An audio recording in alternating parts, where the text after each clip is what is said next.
das Firmament und teilte die Wasser, die unter dem Firmament waren, von den Gewässern, die über dem Firmament waren.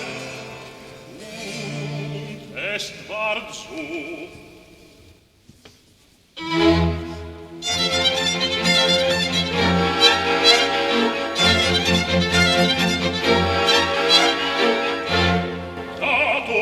brausen heftige Stürme.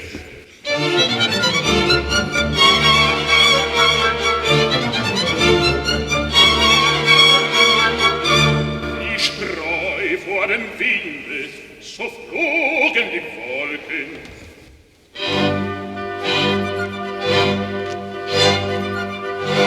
Die Luft durchschnitten feurige Blitze.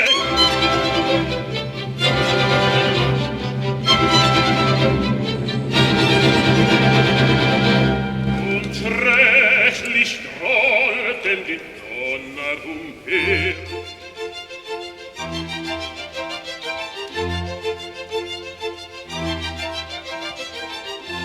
Der Fluten stieg auf seine Heiß, der allerquiekenden Regen.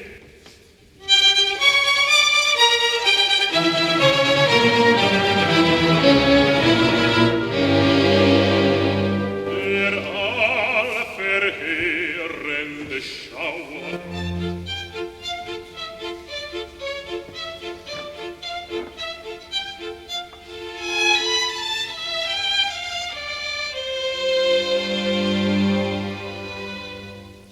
Der leichte flockige Schnee